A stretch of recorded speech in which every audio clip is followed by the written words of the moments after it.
Welcome back to Best of Movies. Today I will show you a biography comedy drama film from 2011 titled The Intouchables. Spoilers ahead, so watch out and take care. One late night in Paris, Driss is driving his employer, Philippe, through the city. When waiting in traffic gets too boring, Driss breaks the speed limit and begins driving quite fast, dodging other cars and not caring about traffic signs. This causes the police to go after him, and Driss bets €100 that he can lose them. But after driving under a bridge, the cops catch up by ambushing them from both sides. Driss doesn't look too worried though, and this time he bets €200 that he can get them an escort. The cops make him leave the car and he starts acting, behaving offendedly and telling them Philippe can't move and that he was taking him to the hospital. The officers find proof of this when they find the wheelchair in the trunk. When approaching Philippe, they see him convulsing, which is also an act. Seeing as it is an emergency, the cops forgive Driss for breaking the speed limit and offer themselves as escorts on his way to the hospital. To celebrate winning the bet, Driss plays September by Earth, Wind and Fire. And when they arrive at their destination, he shares a smoke with Philippe. As soon as the cops are gone, Driss promises he'll handle it, and drives them away just before the hospital staff could find them. This friendship began many months ago. Philippe and his assistant Magali are holding interviews to find a new caretaker for him. But it isn't going too well because all applicants have very standard or awkward answers to their interview questions. But they are suddenly surprised when Driss storms in, ignoring the fact it isn't his turn quite yet. He only wants some papers to be signed saying they won't hire him so he can get his unemployment benefits. He is blunt and a little rude, even hitting on Magali. But Philippe finds him amusing and asks him to come back the next day for his signed papers. Driss goes back to his home in a humble neighborhood and tries to take a bath while all his little siblings bother him, only managing to get it done in time thanks to his sister Mina, who is a bit older than the others and more responsible. While waiting for their mom to arrive, he looks through the window and notices his brother, Adama, getting out of a suspicious car.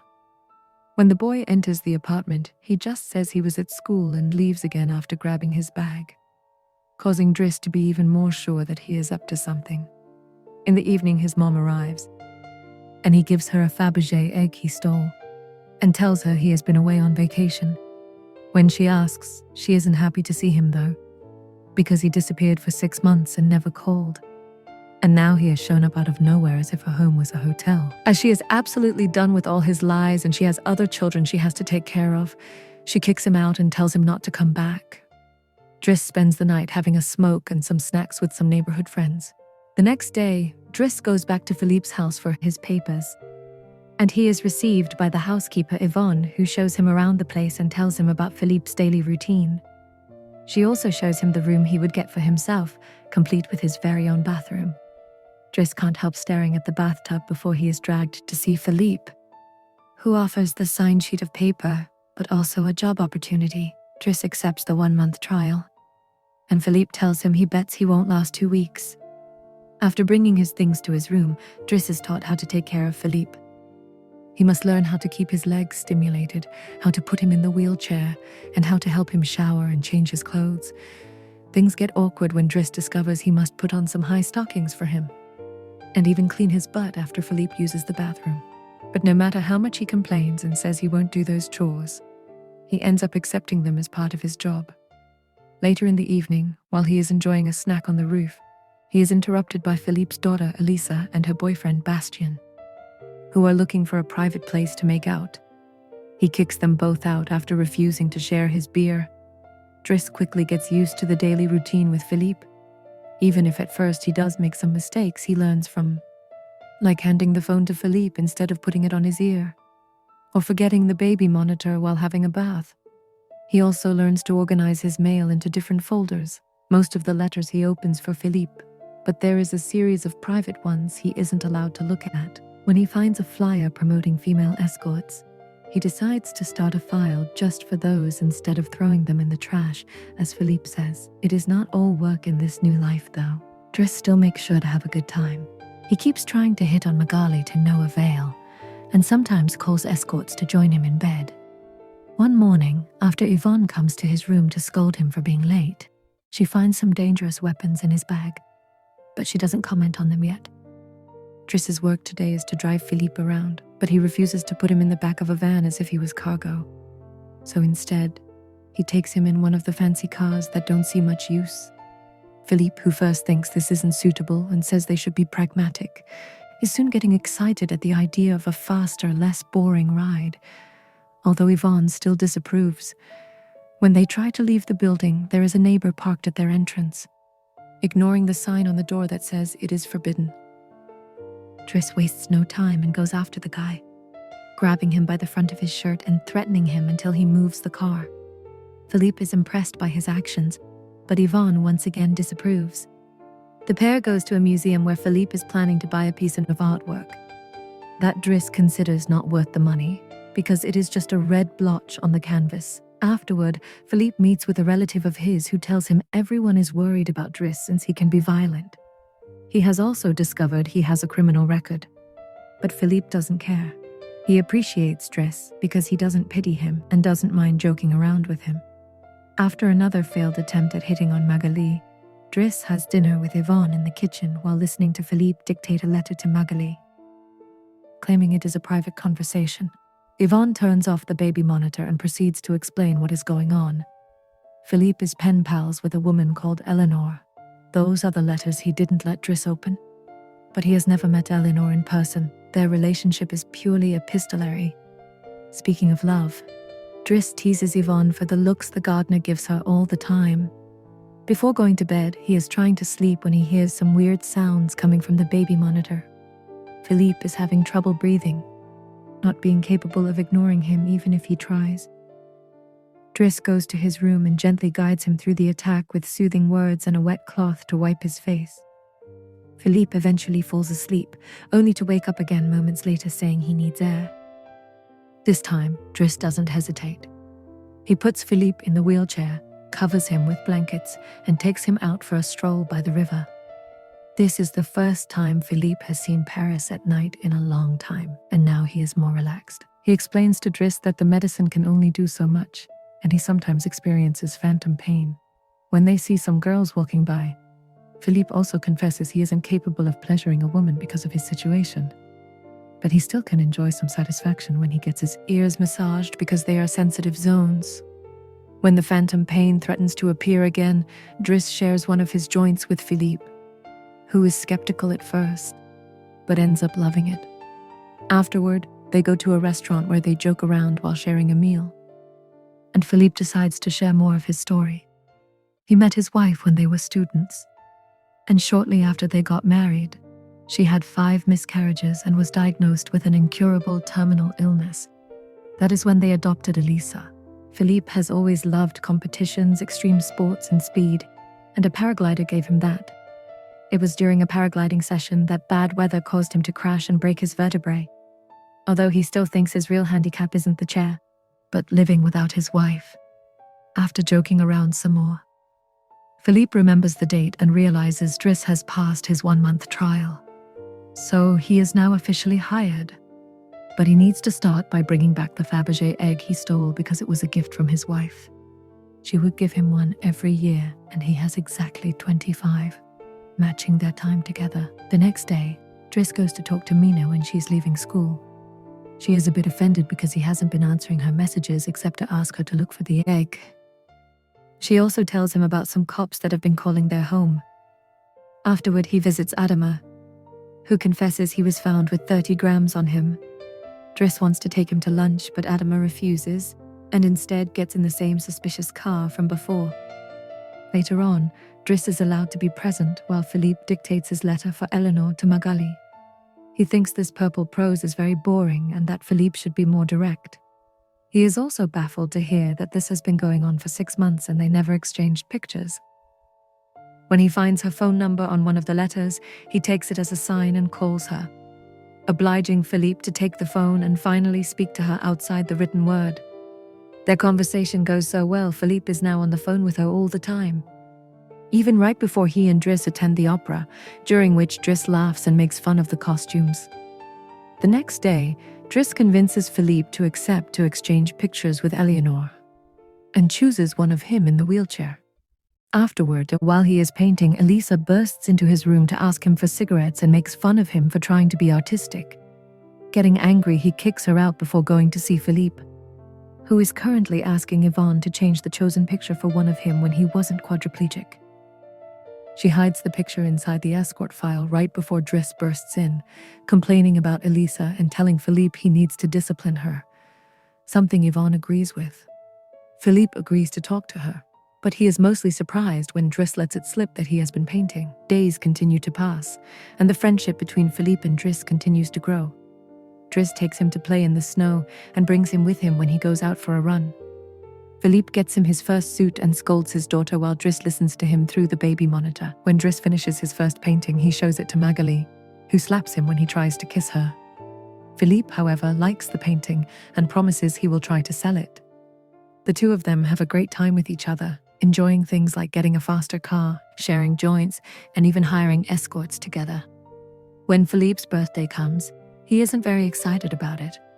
Every year he pretends to be surprised that they represent throwing a party. And he has to meet with all these relatives that only come to see him on this date to check he is still alive. Philippe says it will all be rather boring, while he and the guests enjoy some live classical music. Driss searches for Elisa, who is crying in her room after having taken some of Yvonne's pills, which won't kill her as she expected. The reason why she is sad is that Bastien broke up with her and called her a tart. So she asks Driss to talk to the boy, which he accepts to do for a price. Meanwhile, Philippe is showing Driss's painting to his relative and manages to convince him to buy it for 11,000 euros. Driss goes back to the dining room and chats with Yvonne, who tells him Magali is in a relationship with someone named Fred. But things are rather rocky at the moment, giving Driss hope. As the party begins to die down, Philippe makes Driss listen to some of the most important songs in the classical music history, but he could only joke in response. After the band is done, he brings his iPod and plays Boogie Wonderland by Earth, Wind and Fire, before he starts dancing right in the middle of the floor. He is an incredible dancer and even convinces the rest of the party to join him and dance with him, which Philippe enjoys watching. Later, when putting Philippe to bed, Driss opens Eleanor's latest letter to him. She sent her picture showing she is rather pretty and is telling him they should meet next week when she visits Paris. When the day of the date comes, Yvonne and Driss put Philippe through dozens of outfits until they find the perfect one. And since it is Yvonne who will take Philippe to the date, Driss uses his day off to visit Bastien and threatens him until the boy accepts to apologize to Elisa and to bring her croissants every day. He also asks him to fix his hair. Afterward, he visits his mother at work, but only to watch her from afar. At the restaurant, Yvonne and Philippe are waiting for Eleanor, who is very late. After waiting for an hour, Philippe gives up, calls Driss to ask him to take him away, and then leaves the restaurant without noticing Eleanor is arriving at the same time. That same night, Philippe takes Driss with him in his private plane and gives him the money he got for selling the picture, making him immeasurably happy. They make it to the countryside the next morning and Philippe decides to go paragliding, dragging Driss with him as well. Driss doesn't want anything to do with it, but after initially freaking out, he ends up enjoying the experience. When they return home, Adama is there waiting for Driss and gets scolded when he sees the scars on his face. Adama will still not tell Driss what is happening in his life though. So Driss makes him wait in his room while he calls Mina to tell her not to worry, and goes to put Philippe to bed. Philippe, however, isn't sleepy yet. After making Driss look at a painting with him, he asks him about his family, which Driss at first doesn't want to talk about, but eventually gives in. It turns out Adama technically isn't his brother, and his parents aren't actually his parents. They are his aunt and uncle. They fetched him from Senegal when he was 8 because they couldn't have kids.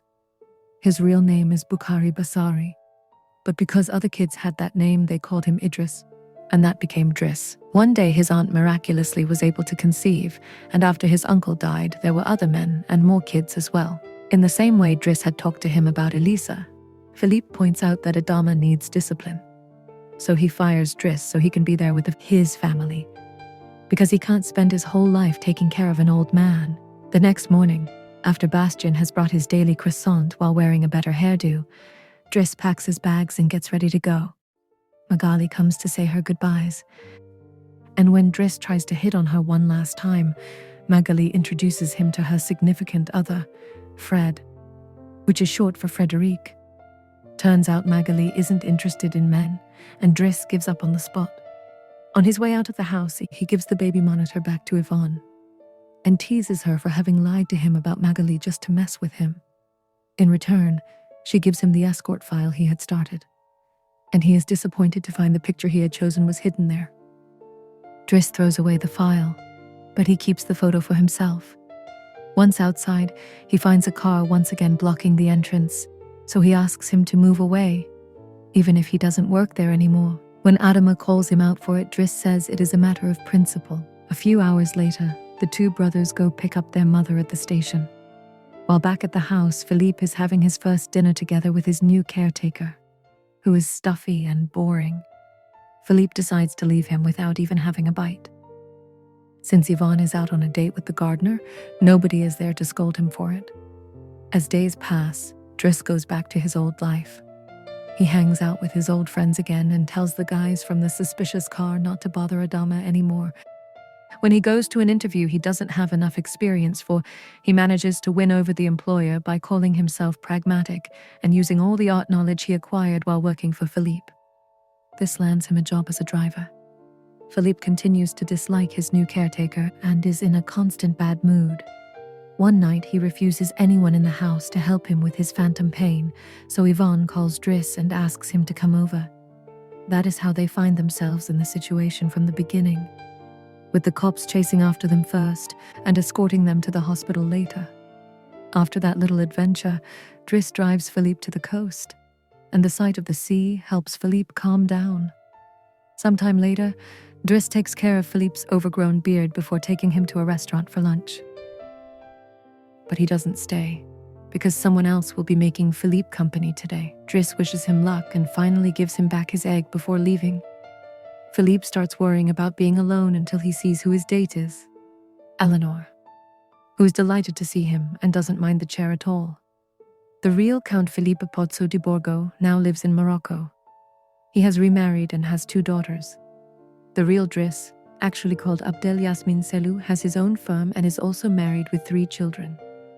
The 2 men continue to be very close friends to this day. Make sure to subscribe and turn on notifications so you can watch more videos like this. Thanks for watching.